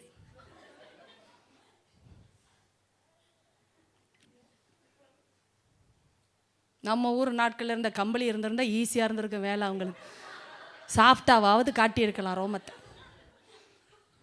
எனக்கு புரியலைங்க, ஏசாவுடைய ரோமமும் ஆட்டு மயிர் ரோமமும் ஒன்றா? அது என்ன ஆடோ என்று எனக்கும் புரியவில்லை. ஆழத்தில் போனால் இன்னைக்கு நன்றாய் புரியணும் உங்களுக்கு எனக்கு. சத்தம் யாக்கோபுதுப்பா, வாசனை சரீரம் எல்லாம் ஏசாவினுடையதாக இருக்கிறது. எல்லாம் இந்த மூக்கு நாக்கு, புரியுதுங்களா, டச்சு, இதிலே இருந்தால் எங்கே பகுத்தறிவு வேலை செய்யும்? எனக்கு நிறைய பேர் அப்படி தான். பொண்ணை பார்க்கணும் பாருங்க, போனவுடனே இவங்க சாப்பிட்ணுங்க, அதுவும் செய்வாங்க, நல்லா சாப்பிடும். அப்புறம் நாங்கள் உங்களுக்கு போன் போடுறோம், இவங்க பாஷை சொன்ன போன் போடுறோம். இவங்களுக்கு சாப்பாடு கொடுத்ததுக்கு ஃபோன் போடுறது ஒன்று தான் பெரிய ஒரு கடமை. தப்பாக எடுத்துக்காதீங்க, செஞ்சீங்கன்னா நல்லது இல்லைன்னு சொல்ல வரேன் தைரியமா. Don't ever take advantage of women like that. It's not in the Bible. வீடு வீடாக போய் சாப்பிட்டுட்டு நீங்கள் பொண்ணு கண்டுபிடிக்கிறதுக்கு அவங்க அவ்வளோ சீப் இல்லை. இட்ஸ் நாட் இந்த கலாச்சாரம், right? Something against the culture. How can you teach like that? It is in the Bible. எந்த நீதிமானாவது அப்படி போய் செஞ்சுருக்கிறாரான்னு பைபிளில் கொஞ்சம் படித்து சொல்லுங்களேன். ஏன் கலாச்சாரம்னு சொல்கிறீங்க? we don't advocate such a thing in the church. நம்ம ஒரு பொண்ணையும் பையனையும் பார்க்க வைக்கிற விதமே வேறு, யாருக்கும் தெரியாது. அது வீட்டில் போய் சாப்பிட்டு கண்டுபிடிங்கன்னு யாரையும் நாங்கள் சொல்லியே தரல. சில பேர்லாம் சதம் அடிச்சிருக்கிறாங்க. எக்ஸாமில் 100 வாங்கினாங்களோ இல்லையோ 100 பொண்ணை பார்த்தவங்க இருக்காங்க பார்க்க. ஆனால் இன்னும் தேவ சித்தம் வெளிப்படலையா? ஏன் சித்தம் கலங்கி நடக்கிற ஆளுக்கு சித்தம் எப்படி வெளிப்படும்? இன்னும் 101 பார்த்தா கூட இன்னும் குழம்பத்தான் செய்வாங்க. 100க்கே குழம்புனவங்க 101 வெளிச்சத்தை பெற்றுக்கொள்ள போகிறாங்க. புரிய வேண்டாமாங்க. பெண்களுக்கு டிக்னிட்டி வேணும். அதுக்கு மேலே பெண்ணை பெற்றவங்களுக்கு வேண்டும்னு சொல்லுங்களேன். கரங்களை உயர்த்த தைரியம் இருந்தால். பெண்ணை பெற்றவங்களுக்கு டிக்னிட்டி வேணும் முதல்ல. வரவங்க முன்னாடிலாம் நிறுத்திட்டு பாவம் அதில் கை கால் ஒழுங்காக இருக்கான்னு பார்க்கணுமா? அது எப்படி பார்க்கணும்? டான்ஸ் போட சொல்லும்.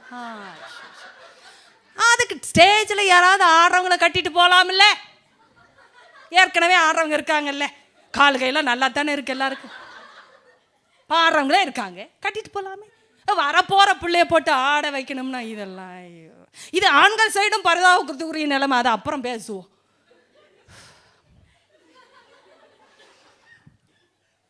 ஆனால் இந்த கலாச்சாரத்திற்காக நான் இதை ஒப்பிட்டு பேசுகிறேன். சத்தியன்னு வரும்போது வெறும் பெண்களை மாத்திரம் ஆண்களை மாத்திரம் என்று விடுவதில்லை, இருவருக்கும் சேர்த்தே பேசுகிறது. ஆனால் அப்பா பேசும்போது அங்கே பாரபட்சம் கிடையாது. ஆனால் கலாச்சாரத்தின் கேடுகள் கிறிஸ்தவ சிந்தைக்குள் குடியிருக்கும் பொழுது குடும்பத்தில் பிரச்சனை தான், இன்லாஸ்குள்ள பிரச்சனை தான். ஏனென்றா இது கலாச்சாரத்தின் கேடுகள். சிந்தனை மாறலை. ஏனென்றா சத்தியம் வருகிற இடத்துல இங்கே தோஷம் இல்லை, சாங்கியம் இல்லை, நல்ல நாள் கெட்ட நாள் இல்லை, சகுனங்கள் இல்லை. ஏனென்றால் தேவன் அதை எதிர்க்கிறார் என்ற வார்த்தையை பயன்படுத்தின பிறகு எப்படி நாம் அதை சிந்தனைக்குள் வைக்க முடியும்? ஹல்லேலூயா என்று சொல்லி வச்சு. ஜாதி இல்லை. Did God ever say about the caste in the Bible?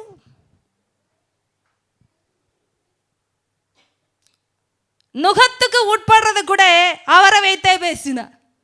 என்னிடத்தில் ஏற்றுக்கொண்டு கற்றுக்கொள்ளுங்கள் என்று சொல்லும் போது அந்த நுகம் மெதுவாயும் லகுவாயும் இருக்கும். நம்ம என்றைக்கு பாரத்துக்குள்ள போகிறோம் தெரியுமா? சத்தியத்தை விட்டு எதை பின்பற்றினாலும் பாரம் தான். Can be anything. I am not against tradition or culture as long as they go in line with the word. ஏசு எதை எதிர்த்தா தெரியுமா? சத்தியத்துக்கு விரோதமா பின்பற்றின எதையுமே அவர் எதிர்த்தா. ஆனால் தான் அவரையே எல்லாரும் எதிர்த்தாங்க. ஏன்னா அவங்களால அதை பிரிக்கவே முடியல. How can it be possible? This man is so radical. ஆமாயா, சத்தியம் அப்படித்தான் வரும்.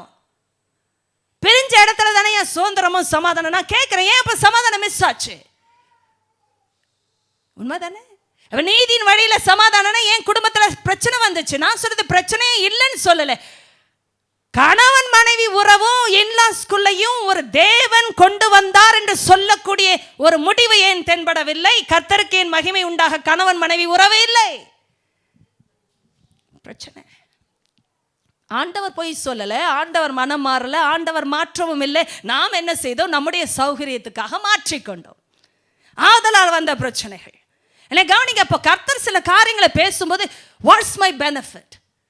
How can I ever identify what is beneficial in my life? இங்க தான் ஒரு தேவ பிள்ளைக்கு தேவன் ஞானமாய் மாறுகிறார். ஏன்னா எது எனக்கு பெனிஃபிட்னே தெரியாம உலக வழியிலேயே ஓடிக்கொண்டு படிப்பை முக்கியத்துவப்படுத்துகிறேன், ஆனால் தேவனுக்குரிய பிரமாணத்தை நான் அலட்சியம் செய்கிறேன் என்றால் there's no future guarantee for my life. Future இருக்கலாம், கேரண்டி இல்லை. That's very important. இப்போ இவ்வளோ நாள் இதுக்கு ஃபியூச்சர் இருக்குங்க, நாங்கள் கேரண்டி பண்ணுறோன்னு எந்த ஒரு வாஷிங் மிஷினோ எவ்வளோ பெரிய பொருளை நீங்கள் காசு கொடுத்து வாங்கினாலும், ஃப்ரிட்ஜோ, anything can be in the house. They give such a warranty period. Why? ஃபியூச்சருக்கு கேரண்டி. The point is, இப்போ நல்லா ஒர்க் பண்ணுது என்பதை வைத்து அல்ல, இன்னும் ஒரு 5 வருஷத்துக்கு அதுக்கு தொந்தரவு இல்லாமல் இருக்கணும். அப்படியே தொந்தரவு வந்தாலும் அந்த தொந்தரவுக்கு அவங்க பொறுப்பு எடுக்கணும். God is like that. I am acting as a witness between you and your wife. He is the warranty and guarantee. நான் கல்யாணம் பண்ணி என் சமூகத்தில் 2 ஆளை இணைக்கத்தக்கதாய் நீங்கள் சத்தியத்திற்கு கீழ்ப்படிந்து இரு குடும்பத்தாரும் உறவினர்களும் நண்பர்களும் பரிசுத்தவான்களும் வரும் பொழுது அவர்கள் இருவரும் மாத்திரமல்ல அந்த உடன்படிக்கையில் நான் இடைப்பட்ட சாட்சியாய், தீவிர சாட்சி, பவர்ஃபுல் வேர்ட், தீவிர சாட்சியாய் இருப்பேன்றார். அப்படின்னா என்ன அர்த்தம்? அப்பா அம்மா செய்து உன்னை சமாதானத்துக்கு உட்பட முடியாது. ஏனென்றா அப்படிப்பட்ட பிரச்சனைகள் உனக்கு விரோதமாய் வரும் பொழுது நானே நடுவில் இருப்பேன்னு சொன்னேன். கரங்களை தட்டி அந்த பெரியவருக்கு ஸ்தோத்திரம். such a guarantee. இன்னைக்கு நம்ம என்ன செய்கிறோம்? கலாச்சாரத்தின் வழிகளிலே நாமே பிள்ளைக்கு பையனையோ பையனுக்கு பிள்ளையோ பார்த்து கல்யாணம் பண்ணி வைக்கிறோம். such a wrong thing. நான் சொல்லும்போது பிளெயினாக பேசியிருக்கேன், காதுள்ளவர்கள் கேட்க கடவர்கள். உங்கள் பையனுக்கும் பொண்ணுக்கும் நீங்கள் பார்க்கணும்னு பைபிள் சொல்லலை, நீங்கள் நடத்தணும், அவ்வளோதான். But when you make your children to decide, it is their decision, not your decision. புரியுதுங்களா உங்களுக்கு? வழி நடத்தணும். ஆனால் பிள்ளைக்காக பெற்றோர்களோ பையனுக்காக பெற்றோர்களோ முடிவு செய்யக்கூடாது. தம்பி எனக்கு தான் தெரியுது இது நல்ல பிள்ளைன்னு சொல்லக்கூடாது. நல்ல பிள்ளையா இல்லையா என்பதை அந்த பிள்ளையே கண்டறியணும். ஏன்னா நாளைக்கு வாழ போகிறது அவர்கள். கர்த்தருக்குள்ள இருக்கிற குடும்பத்துடைய நியதியை நான் பேசி கொண்டிருக்கிறேன். Guide them into the truth, but you never become the gods in their lives. நீங்களும் நானும் அவர்களுக்கு தேவர்களாய் மாறவே முடியாது. தேவன் தேவனாகவே இருக்கணும். நல்லா சொல்லுங்க, கர்த்தருக்குள்ள வழி நடத்தி காட்டலாம். இப்படித்தான் ஆண்டவருடைய சித்தம் செயல்படும். You don't go to anybody to find God's will in your life. Believe me, that's not in the Bible. எத்தனை பேருக்கு தெரியும் அதெல்லாம் பைபிள் இருக்கிறது? எந்த ப்ராஃபிட்டுக்கிட்டையும் பாஸ்டர்கிட்டையும் தேவ பிள்ளைகிட்டையும் போய் கர்த்தருடைய சித்தத்தை கேளுன்னு பைபிள் இருக்கா? எங்க படிச்சோம் இதெல்லாம்? We don't realize the truth, right? Truth is discerned. ஆண்டவர் தான் டிசர்ன்மெண்ட் உள்ள பிள்ளையா அழைச்சார். எங்க ஆவியில சரீரத்தை யூஸ் பண்ணாதீங்க. அப்படின்னா என்ன? இந்த சென்சஸை யூஸ் பண்ணாதீங்க. We will fail utterly. கொஞ்சம் ஃபெயில் ஆகும்னு சொல்லலை, முழுவதும் தோல்வியுறுவோம் என்று முடித்திருக்கிறேன். அப்படின்னா ஆண்டவர் சொன்னது, we have to understand the will of God in our lives. எபேசியருக்கு வாங்க, இதெல்லாம் நான் கனெக்ஷனில் வரதுனால உங்களுக்கு சொல்லிவிட்டு நம்முடைய பிரயோஜனத்திற்கு என்று சொல்லிவிட்டு கடந்து செல்கிறேன். எபேசியர் 5 எவ்வளோ அழகாக ஆண்டவர் பேசியிருக்கிறா பாருங்கள். கர்த்தருடைய சித்தத்தை எங்கே கண்டுபிடிக்கிறோம் பாருங்க. 10 அதற்கு பிறகு எனக்கு ஆங்கிலத்தில் உதவ வேண்டும். 10 வாசிக்கும் முதல்ல. கர்த்தருக்கு பிரியமானது இன்னதென்று நீங்கள் சோதித்து, அதுதான் test and see, try and discern things using your spirit. சத்தியத்தில் வளர்ற ஆளுக்கு தான் ஆவியை யூஸ் பண்ண தெரியும். அவங்களுக்கு மைண்டை யூஸ் பண்ண வேண்டிய அவசியம் இல்லை. எத்தனை பேர் அதெல்லாம் இதெல்லாம் ரொம்ப ஆழத்துக்குரிய தியாலஜின்னு சொல்லலாம். மைண்டை யூஸ் பண்ணக்கூடாதுன்னு சொல்லலையே. தேவன் எதை முதல்ல யூஸ் பண்ண தெரியுமா? ஆவியை. சம்டைம்ஸ் இந்த மைண்டில் வர இன்ஃபர்மேஷன்ஸ் கூட தப்பாக போகலாம். ஏன்னா மற்றவங்க சொல்லும்போது கூட்டி கழிச்சு தான் சொல்லுவாங்க. 1000 போய் சொல்லி ஒரு கல்யாணத்தை பண்ணுங்க. எத்தனை பேர் அப்படிலாம் பண்ணீங்கன்னு தெரியாது, இனிமேல் பண்ணாதீங்க. அப்படின்னா நீங்கள் 2வது கல்யாணம் பண்ணுறதை பற்றி பேசலை. ஐயோ, இது வேறு தெளிவாக சொல்லும். உங்கள் பிள்ளைகளுக்கு பண்ணுறதை பற்றி சொன்ன. நம்ம தான் தப்புணும், பிள்ளைங்களையாவது சரியான அர்த்தம். ஏன்னா நமக்கு தான் அவங்க தப்புனாங்க. அந்த செஞ்சவங்களாம் நமக்கு இப்போ ஞாபகம் வரும். ஐயோ, அப்படி சொல்லித்தாங்க மாட்டிக்கிட்டேன். இப்படிலாம் நடக்குது கல்யாணங்களில். ஏன்னே தெரில. என்னை பற்றி அப்படி போய் சொல்லிக்கிறாங்க. எனக்கு அப்புறமா ஆச்சரியமாயிடுச்சு. அந்த சகோதரிக்கு ஹிந்தி நல்லா வரும்னு சொல்லி விட்டுருக்குறாங்க. நான் சொன்னேன், நான் இப்போ அதை சொன்னேன், சம்மந்தமே இல்லை, நான் சொல்லவே மாட்டேன். சொல்லியிருந்தேன் அப்போயே சொல்லிப்பேன். எனக்கு வரவே வராது. கல்யாணம் நின்னாலும் பரவாயில்ல, அது வேறு விஷயம். ஆனால் நமக்காக நல்ல மனசோடு சிலர் பிள்ளை செய்வாங்க. அப்போ தான் தெரிஞ்சு, அடா பரவாயில்ல, நமக்கு குவாலிஃபிகேஷன் ஜாஸ்தி ஆயிடுச்சு அப்படின்னு சொல்லி சந்தோஷமாக பட்டேன். இல்லை, இது பிரச்சனை இல்லை. முதல்ல கண்டுபிடிக்கிறதே மாமியாராக தான் இருப்பாங்க. இது நல்ல ஆரம்பமா? ஆட தெரியாதவங்களுக்கு ஆட வரும், பாட தெரியாதவங்களுக்கு பாட வரும்னு சொல்கிறது. ஐயோ ஐயோ, படிப்பு இல்லாத படிப்பெல்லாம் போட்டு வச்சுருப்பாங்க. டேஷ் போட்டு மேலே ஒரு கோடு போட்டு அதுக்கெல்லாம் அதான் அடைப்பு குறிகளை வைத்து எல்லாம் நம்ம பட்டம் பறந்துடும் பாருங்க. அதனால் ரொம்ப முக்கியம். படித்து முடிக்கல, அதான் பரீட்சையிலன்னு தேராதவங்க அடைப்பு குறி. ஏன்னா படிச்சுக்கிட்டே இருக்காங்களா, அது எத்தனை வருஷம் படிச்சுக்கிட்டே இருப்பாங்கன்னு கேரண்டி இல்லை. ஆனால் அதெல்லாம் ஒரு குவாலிஃபிகேஷன். லேடிஸ்க்கும் இருக்குது. ஐயோ, நான் லேடிஸை வச்சு தான் சொல்லணும். ஏன்னா ஈக்குவலாக காட்டணுமா. இல்லைன்னா கொஞ்சம் அப்படி தரத்துக்குரியவங்களை தேவையில்லைங்க. கர்த்தருக்குள்ளே இருக்கிற டிக்னிட்டி எல்லாம் உணர்ந்து கொண்டவங்க இந்த பொய்க்கெல்லாம் நம்ம போக முடியாதுன்ற தைரியமாக நிற்பீங்க. ஏனென்றா மனமறியை செய்ய வராது. இதெல்லாம் பொய்யா இருந்தா, தேவையா இருந்தா சொல்லுங்க, தேவையில்லையா வேண்டாம். ஏன்னா ஆண்டருக்குள்ளே இருக்கிற குவாலிஃபிகேஷன்ல ரொம்ப வித்தியாசமாக இருக்கு. இதெல்லாம் அந்தரங்கத்தில் பார்க்கணும்னா அதுக்கு ஒரு டிசைன்மெண்ட் இருந்தால் தான் முடியும். I told you about something. The parents might be unspiritual, but the children are different sometimes. சிலர் நல்ல ஸ்பிரிச்சுவல் பேரண்ட்ஸோட பிள்ளைய கேட்கணுமே. இப்போ என்ன ஒரு மாதிரி பார்ப்பீங்க. எல்லாம் நடக்குது. பாஸ்டர், என் பையனுக்கு நல்ல ஆவிக்குரிய பொண்ணா பாருங்க. ஏங்க, அப்பதான் குடும்பம் நல்லா இருக்கும். நல்ல ஆவிக்குரிய பொண்ணு. ஓகே, ஆவிக்குரிய பொண்ணு. ஓகே, ஆவிக்குரிய பொண்ணுனா ஆவியான பொண்ணு. சரி, பையன் எப்படிப்பட்ட பையன்? பையன் தாங்க. அதான் சொல்லுங்க கொஞ்சம் விவரமா. கொஞ்சம் அப்பப்போ குடிப்பான், அப்பப்போ ஊதுவான். சரி, சர்ச்சுக்கு எப்பப்பெல்லாம் போவான்? நியூ இயர் சர்வீஸ்க்கு போவான். இது எப்படின்னா, பிறப்புக்கு ஒரு தடவை வந்து பிரதிஷ்டை பண்ணிட்டு அப்புறம் சாகும்போது உள்ள வர மாதிரி. அது மட்டும் அபசகுணம் நமக்கு. ஆனால் ஆவிக்குரிய பொண்ணு எப்படி மேட்ச் ஆகும்? மேட்ச் ஆக்கிடுவோம்ல நாங்கள். ஏன்னா அப்போதான் பையனை திருத்த முடியுமா? அதுக்குள்ள பொண்ணு இதெல்லாம் சொல்லி கொண்டு போனால் ஆழங்கள் அதிகம். உண்மையா இல்லையா? ரட்சிக்கப்பட்ட பிள்ளைய அட்வைஸ் பண்ணுவாங்க. ரட்சிக்கப்படாத பையனாக இருந்தால் என்ன, நீ கட்டணா தானே அவங்க வீட்டுக்கு ஒரு ஜோதி வரும், அதாவது வெளிச்சம் வருமா. போகிற வெளிச்சம் அணைஞ்சிடுச்சுன்னா நீங்களா கொளுத்த போகிறீங்க. அதுக்கு யாருக்கும் பதில் இருக்காது. வேதத்திலே இல்லாத வியாக்கியானங்கள் என்று நினைத்து கொண்டு பேசுகிற அஞ்ஞானங்கள். இது வியாக்கியானம் இல்லை, அஞ்ஞானம். தேவன் விசுவாசிக்கு சொன்ன திட்டவட்டமான கட்டளை முற்றுப்புள்ளியோடு அவிசுவாசிகளுடன் அந்நிய நுகத்திலே பிணைக்கப்படாதிருப்பீர்களாக. சிம்பிள். அதுக்குரிய பெனிஃபிட்டை கடைசியா பாருங்க. அசுத்தமானதை தொடாதிருங்கள், அவர்களை விட்டு பிரிந்து போங்கள், அப்பொழுது நான் உங்கள் தேவனாய் இருப்பேன், நீங்கள் எனக்கு குமாரரும் குமாரத்திகளுமாய் இருப்பீர்கள், நான் உங்கள் நடுவிலே உலாவி உங்கள் தேவனாய் இருப்பேன். சும்மா இல்லை, ஃபேமிலியில் அதான் பிளஸிங்னா. பிரிக்கப்பட வேண்டியதை விட்டு பிரிக்கப்பட்டு வருவது தான் பரிசுத்த உடன்படிக்கையின் விவாகம். எனக்கு விவாகத்தை பற்றி நினச்சி கூட பார்க்கல. ஏன்னா எதை நினச்சி வந்தேன்னு கர்த்தருக்கு தான் தெரியும். இந்த கனெக்ஷனில் இவ்வளோ விஷயம் இருக்கு.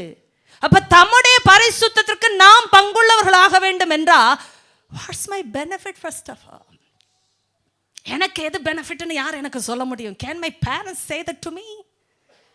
அவங்க என்ன சொல்லுவாங்க? அவங்க பேரண்ட்ஸ் சொல்லி கொடுத்ததை சொல்லி தருவாங்க. மேபி அவங்க எல்டர்ஸ், அவங்க குடும்பத்தில் மூப்பர்கள் சொல்லி கொடுத்து நடத்துறத சொல்லுவாங்க. Can that be good enough? Can appear to be good, might appear to be good, but it's not good enough. அப்போ எனக்கு எது பெனிஃபிட்னு யார் எனக்கு சொல்லி தர முடியும்? பெரியவா, கர்த்தர் படைத்த சிருஷ்டி கர்த்தர் நமக்கு போதிக்கும் போது தான் உண்மையே தெரியுது, இதுதான் எனக்கு பெனிஃபிட். ஏன்னா சில விஷயம் அவர் பேசும்போது ஐயோ நிறைய ஆழங்கள். அது ப்ராவர்ப்ஸ் போது, கொரிந்தியன்னு போது, ரோமர்னு போது, எபிரேயர்னு போது, எல்லாவற்றிலும் அப்படியே சொருகி அவருடைய வார்த்தைகளுடைய இணைப்பை பார்த்தா அது திடீர்னு டியூட்ரானமி போது. I am not studying the Bible when I say the study Bible, looking for cross references. நான் சொல்றது ஆத்மால வர்ற போதனைகள். அவர் இணைக்கிறார் பைபிளையே, எங்கேயும் மாறதில்லை போதனை. பழைய ஏற்பாட்டிலேருந்து ஒன்று தான், அப்படியே பிரியும் ஆனால் இணையும். சத்தியம் அப்படி வரும்பொழுது it's a solid meat. It's for the mature. எல்லாருக்கும் அது மெல்ல முடியாது. எத்தனை பேருக்கு அதெல்லாம் புரியுது? இந்த ஆவிக்குள்ள வளர்ற ஆட்களுக்கு தான் மெல்ல முடியும். ஆமே, ஆவியில புசிக்கிறாங்க பாருங்க, திட்டனான நீதிக்குரிய போதனை. இதெல்லாம் எத்தனை பேருக்கு அந்த நீதிக்குரிய போதனை என்ற வார்த்தை பிடிக்கும்? சாதாரண டீச்சிங் இல்லையா, it's about the teaching concerning righteousness. நீதிக்குரிய போதனையை படிக்கணும்னா அந்த மெச்சூரிட்டி வேணும் ஆவியில. இப்போ வளர்ந்த பிள்ளைக்கு தான் மீட்டு இல்லையா சரீரத்தில், அப்படி ஆவியில வளர்ற பிள்ளைக்கு தான் ஆவிக்குரிய நிலைமையில மீட்டு. ஆண்டவர் சில பேருக்கு மீட்டை கொடுக்குற வயசு இருக்கு, அதான் பல வருஷம் கிறிஸ்தவ வாழ்க்கை, பல வருஷம் சபைக்கு ஒரே இடத்துக்கு போவாங்க, ஆனால் நீதிக்குரிய போதனையே இல்லை வாழ்க்கையில்.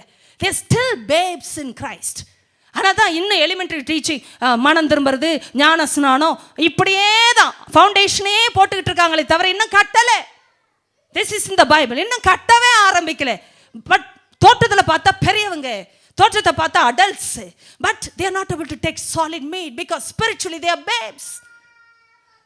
பாலை தான் குடிச்சிட்டு இருக்கிறாங்களாம். போதகர்களாக இருக்கணும். எத்தனை பேருக்கு புரியுது அழைப்பெல்லாம் உங்களுக்கு? எல்லாரையும் கர்த்தர் போதகர்களா அப்படின்னா என்ன அர்த்தம்? போதிக்கக்கூடிய தகுதி பெற்றவர்களா அழைத்திருக்கிறார்.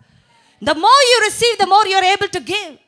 If you are not in a position to receive, you cannot give. ஆனால் தான் கர்த்தர் எவனுக்கு அதிகம் கொடுக்கப்படுகிறதோ அதிகம் கேட்கப்படும். நல்லா கவனிங்க. நம்பி நம்பி நம்பி டீச் பண்றாருன்னா என்ன அர்த்தம்? ஒரு நாள் நீங்க மற்றவர்களுக்கு கொடுப்பீங்கன்னு நம்புறாரு. கரங்களை தட்டி நான் அப்படி ஆக வேண்டும் என்று சொல்லிக்கொண்டே எழுந்திரிங்க பாப்போம். எழுந்து நின்று கொள்ளுங்கள். Because the time is up. நான் போய்கொண்டே இருக்கலாம். ஏன்னா இட்ஸ் லைக் எ ரிவர். ஒரு வார்த்தை அவர் எடுத்து கொடுக்கும்போது there are a lot of things to learn from the Spirit of God because he is always going to the truth. Amen. தயவு செய்து கிறிஸ்தவ பிள்ளைகளே, நான் இதை சொல்லும்பொழுது தைரியமாக சொல்லுகிறேன், சத்தியம் கேட்க நல்லா இருக்குன்னு வர்ற இடலங்க நீதியின் போதனை. This will change your life. At least in the generation of few parents ஆவிக்குரிய நிலைமையில டிசன்மென்ட் உள்ளவங்களா உங்க சந்ததியை நடத்த முடியும்னா உங்க சந்ததியிலிருந்து தீர்க்கதரிசிகளும் போதகர்களும் எழும்ப முடியுமே? சில வாலிப பிள்ளைங்க, என் அம்மா அப்பா என் மூதாதையர்கள் நடந்த விதமா நடக்காம ஆவிக்குள்ள இல்லைன்னா இன்னைக்கு சத்தியத்துக்கு விட்டு கொடுத்து நான் ஒரு சரியான முடிவை எடுத்து எனக்கு ஒரு நல்ல ஒரு திருமண வாழ்க்கையை கர்த்தருக்குள்ள பெற்றுக்கொள்ளணும் ஒரு தரிசனத்தை பெற்றுக்கொள்ளலாமே. உங்க லைஃப் மாறிடுமே. ஏன்னா நான் அப்படி வாழ்ந்தேன். That's why I'm telling you. இதெல்லாம் நான் கல்யாணத்துக்கு பிறகு கற்றுக்கொண்ட விஷயம் இல்லை, கல்யாணத்துக்கு முன்பாக. வாலிப பிள்ளை சின்ன பிள்ளைன்னு ஆண்டவர் விடுறதில்லை. விட்டு கொடுத்தா யாரையும் சாலிடா மாத்த அவரால முடியும். ஆனால் தான் தீமோத்தேயுவை பார்த்து பவுல் சொன்னா, நீ இள வயது உள்ளவனா உன்னை யாரும் மதிக்க முடியாதபடி நடந்துக்காதே, உன் பேச்சில் நடத்தையில் மாதிரியாரு. யார் சொன்னா வாலிப பிள்ளைங்கள சோதனையில் அசைறவங்கன்னு? அப்படி பார்த்தா 60க்கு மேலும் தாங்க சோதனை உண்டு. வாலிப பிள்ளைங்க இள வயதுன்றனால அற்பமா எண்ணக்கூடாதான். ஏன்னா பவுல் சொன்னா, தீமோத்தேயு நீ அப்படிப்பட்ட ஆளா வாழணும். உன் இள வயதை குறித்து யாரும் ஒன்று அற்பமா நினைக்க கூடாது. நீ பேச்சில் நடத்தையில் மாதிரியாரு. It's possible. அதனால தான் அந்த மாதிரி இன்ஸ்ட்ரக்ஷன். சின்ன பிள்ளைங்கன்னு யாரையும் நினைக்காதீங்க. வரக்கூடிய ட்ரூத் அவங்கள மாற்றுகிற விதம் வயசான கூட இல்லாதவங்களுக்கு இல்லை. அந்த கிருபை ஆண்டவர் எல்லாருக்கும் வைத்திருக்கிறார். நம்ம எல்லாரும் கரங்களை வைத்து சொல்லாமாப்பா, சேஞ்ச் மியோலா. ஆண்டவரே, கஷ்டமாக தெரியலாம், துக்கமாக தெரியலாம், இந்த நெருக்கம் எனக்கு தாங்க முடியல, ஏன் நடக்கிறதென்றே அநேக நேரம் கேள்விகளோடும் குழப்பத்தோடும் கண்ணீரோடும் தான் நடக்கிறேன். ஆனாலும் உடைய வார்த்தை எனக்குள் வரும் பொழுதே, ஐயா என்னை மாற்ற முடியும் என்ற நம்பிக்கையில் நான் விட்டு கொடுக்கும் பொழுதே எனக்கு நிச்சயமான ஒரு எதிர்காலம், அது நீதியின் எதிர்காலம், அது சமாதானத்தின் எதிர்காலம். அப்பா, ஒரு மனுஷன் எனக்கு கொடுக்க முடியாத எதிர்காலம்ப்பா. அப்பா, ஒரு பெற்றோர்களோ என் கூட பிறந்தவர்களோ என்னுடைய நல்ல நண்பர்கள் கூட எனக்கு அந்த எதிர்காலத்தை தர முடியாது சுவாமி. நீங்க மட்டுமே என் எதிர்காலம். உம்மை நம்பி நான் வெட்கப்பட்டே போனதில்லை. இந்த ராத்திரி வேளையில் என்னோடு கூட ஜெபிக்கிற எத்தனை பிள்ளைகள் உண்டு ராஜா. யூடியூப்ல இன்டர்நெட்ல பார்க்கிற எத்தனை தேசத்தாரின் பிள்ளைகள் உண்டு. அப்பா, அந்த மக்களை எல்லாம் சந்திக்கிற உடைய வார்த்தை ஒரு நாளும் அவர்களை வெட்கப்படுத்தாதுப்பா. ஒரு மனுஷன் ஒரு மனுஷனுக்கு சொல்லி செய்யாம போகலாம். ஆண்டவரே, மனுஷனுடைய வார்த்தையை நம்பி வெட்கப்பட்ட காலங்கள் உண்டு. எத்தனையோ முறை ஏமாந்தோம். ஆனா உங்க வார்த்தை எங்களை ஏமாற்றாதுப்பா. உங்க வார்த்தை எங்களை வெட்கப்படுத்துவதே இல்லப்பா. ஏன்னா நீங்க பேசி செய்யாத தேவனே இல்லை. உங்க வார்த்தைக்கு கீழ்ப்படிந்து நாங்கள் வெட்கப்பட்டதே இல்லை. உம்முடைய வார்த்தைக்கு கீழ்ப்படிந்து நாங்கள் வெட்கப்பட்டதே இல்லை. கரங்களை தட்டி, ஆண்டவரே, இந்த வார்த்தையை நான் கொண்டாடுகிறேன், அந்த வார்த்தையை நான் கொண்டாடுகிறேன், இந்த வார்த்தையை நான் கொண்டாடுகிறேன். பெரியவர், இந்த வார்த்தைக்கு நான் கீழ்ப்படிந்து வெட்கப்பட்டதே. உங்க வார்த்தை அப்படிப்பட்ட வார்த்தைப்பா. நான் எப்பெல்லாம் உங்க பேச்சுக்கு கீழ்ப்படிந்தனோ அப்பொழுதெல்லாம் என்னை கனப்படுத்தின தேவன் அல்லவா, அப்பொழுதெல்லாம் என்னை கனப்படுத்தின தேவன் அல்லவா. ஏன்னா உங்கள் பேச்சு இருக்கிற இடத்துல உங்கள் கனமும் உண்டு சுவாமி. உங்கள் வார்த்தை வரும் பொழுதே அது கனத்தையும் மகிமையும் கொண்டு வரும் என்று நாங்கள் பார்க்கவில்லையா? உம்முடைய வார்த்தையை நாங்கள் ஏற்றுக்கொள்ள தாழ்மைப்படும் பொழுது தாழ்மையுள்ளவர் கனத்தை சுதந்தரிக்கிறார். ஹல்லேலூயா. கனத்தை சுதந்தரிக்கிறார். ஆண்டவரே ஸ்தோத்திரம். ஆண்டவரே, விடுதலுக்கு முன்னானது பெருமை என்றும் பார்க்கிறார், விடுதலுக்கு முன்னானது அகந்தை என்றும் பார்க்கிறோம். அப்பா, நாங்கள் பெருமைப்பட்டவர்களை விட விரும்பல, தாழ்மை உள்ளவர்களை வசனத்தை ஏற்றுக்கொள்ள விரும்புகிறோம், அதை எங்களுக்குள் கிரியை செய்ய விரும்புகிறோம். அப்பா, கடினமாய் தோன்றலாம், துக்கமாய் தோன்றலாம், சிட்சிப்பாய் தான் இருக்கிறது, அது ஒரு பரீட்சையின் அனுபவம் தான். ஆனாலும் என் தேவன் சொன்ன எதிர்காலம் அது எங்களுக்கு நம்பிக்கையின் எதிர்காலம் ஐயா, அது எங்களுடைய நம்பிக்கையின் எதிர்காலம் ஐயா. இயேசுவின் நாமத்தினுடைய ஜனத்தை நான் உம்முடைய பிரதிநிதியை ஆசீர்வதிக்கிறேன். நான் அவர்களை ஆசீர்வதிக்கும் பொழுது அவர்கள் ஆசீர்வதிக்கப்பட்டே இருப்பார்கள். அவர்களை சபிக்க யாருக்கும் அனுமதி இல்லை, அதிகாரமும் இல்லை. இயேசுவின் நாமத்திலே காரணம் இல்லாமல் இட்ட சாபம் பலிக்காது. உங்க பிள்ளைகள் மேலே யாரெல்லாம் காரணம் இல்லாமல் சபித்தார்களோ அது பலிக்காது. இயேசுவின் நாமம். உடைய பிள்ளைகள் பயப்படாமல் இருக்கட்டும், யார் சபிச்சாலும் பலிக்காதியா. உங்க வார்த்தை எங்க வாழ்க்கையின் மேல இருக்கும்போது யோபுவின் அனுபவம் தான், அது என் தலைக்கு மேல் பிரகாசிக்கிற ஒரு விளக்கை போல் தான் இருக்கும். இருளிலே நான் நடந்தாலும் என் தலையின் மேல் அந்த தீபம் பிரகாசிக்குமை. இயேசுவின் நாமத்தில் பெற்றுக்கொள்ளுக. நான் இருளில் நடந்தாலும் என் தலையின் மேல, ஓ ஹல்லேலூயா, அவர் தந்த வெளிச்சம் பிரகாசிக்கையா. ஓ நன்றி நன்றி. எங்க வீட்டுக்கு உங்களுக்கு இடையில ஒரு ரகசிய செயல் திட்டம் இருக்கணும், ஒரு ரகசிய செயல் திட்டம். அது யாருக்கும் புலப்படாது, அது உங்களுக்கு எங்களுக்கு நடுவில் நடக்கிற சம்பாஷணப்பா. ஒரு ரகசிய செயல் திட்டம், அது எல்லா பிள்ளைகள் மேல இருக்கட்டும், எல்லா பிள்ளைகளுடைய கூடாரங்கள் மேல் இருக்கட்டும். இயேசுவின் நாமத்திலே நான் பிரகடனப்படுத்துகிறேன். ஓ கா, அந்த ரகசிய செயல் திட்டம் நடக்கட்டும் ராஜா, நடக்கட்டும் நடக்கட்டும். ஆண்டவரே, சத்துருக்கு தெரியாத ரகசிய செயல் திட்டம், அது ரகசியமானது, அது ஒரு செயல் திட்டத்திற்குரியது. தேவன் பேசும்போது சத்துருக்கு கேட்காது. மனுஷனோட பேசினாதான் சத்துருக்கு கேட்கும். ஆனா தேவன் தம்முடைய பிள்ளைகளோடு பேசுகிற ரகசிய செயல் திட்டங்கள் சத்துருக்கு புலப்படாத ராஜா. இயேசுவின் நாமத்தில் அது ஒவ்வொரு கூடாரத்துக்கும் நான் சொல்லி பிரகடனப்படுத்தி, இயேசுவின் ரத்தத்தினாலும் வார்த்தையினாலும் அக்னினாலும் தூதர்களின் பாதுகாப்பை கொண்டு முத்திரையிடுகிறேன் பிதா. அப்படியே ஆகட்டும். தேவன் சொன்னதை செய்யும் அளவு அவர்களை கைவிடாத முடிய அன்பு, இந்த பிள்ளைகளுடைய கனத்தையும் மகிமையும் பொறுப்படுத்த அந்த முடிவை நீ முடித்து காட்டுவீரப்பா. உலகம் அதை பார்க்கும், உறவுகள் அதை பார்க்கும், உற்றார் நண்பர்கள் எல்லாரும் பார்ப்பார்கள். இது தேவனால் வந்தது, இது கர்த்தரால் வந்தது, இது தேவனுடைய செயல் என்பதை ஓ ஜனங்கள் அறிக்கையிடுவார்கள். ஐயா, இது கர்த்தரால் வந்தது. ஹல்லேலூயா, தேவனை செய்தார், கர்த்தருக்கு மகிமை உண்டாக. அப்படி நடக்கட்டுப்பா. தெய்வமே, நீ நல்லவர், பெரியவர், மகிமைக்கு பார்த்திர. ஹல்லேலூயா, உங்க நாம மட்டும் மகிமைப்படட்டும். தொடர்ந்து பிள்ளைகளுக்கு அந்த பலனை கொடுங்கப்பா. அவள் எவ்வளோ வாரங்கள் தொடர்ந்து ஓடி வருகிறார்கள். எந்த சூழ்நிலையிலும் தடையிலும் ஆண்டவரை மழையிலும் அவர்கள் தொடர்ந்து ஓடி வந்து கொண்டிருக்கிறார்கள் என்றா அவர்கள் நிச்சயமாக உம்முடைய சமூகத்தில் பரீட்சையில் நின்றவர்கள் உமக்காக பயன்படுத்தப்படுவார்கள்.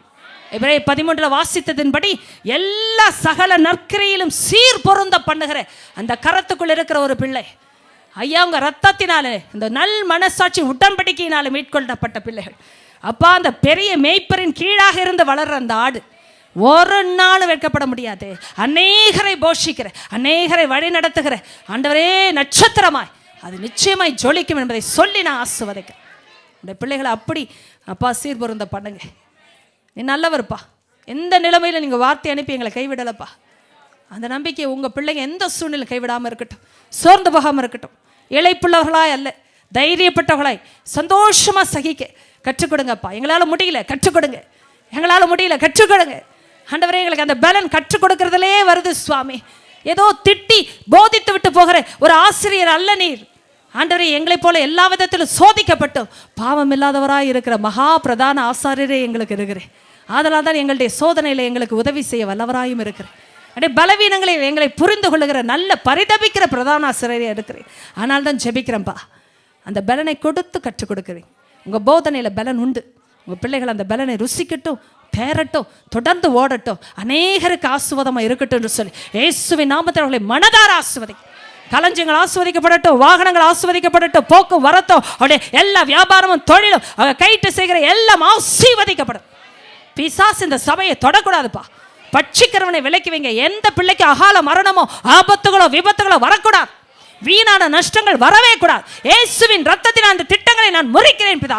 இயேசுவின் ரத்தத்தினாலே முறிக்கிறோம், ரத்து செய்கிறோம், ரத்து செய்கிறோம். எல்லா ஆவி ஆத்ம சரீர எண்ணம் குடும்பம் எல்லாம் பிரியட்டும். உலக மாம்சம் பிசாசின் எல்லா திட்டங்கள் இருந்து பிரியட்டும். மனுஷ சூழ்ச்சிகள் இருந்து பிரியட்டும். மனுஷனுடைய வஞ்சகத்திலிருந்து பிரியட்டும். நஷ்டங்கள் இருந்து இழப்புகள் இருந்து பிரியட்டும். இயேசுவின் நாமத்தில் நான் பிரகடனப்படுத்துகிறேன்.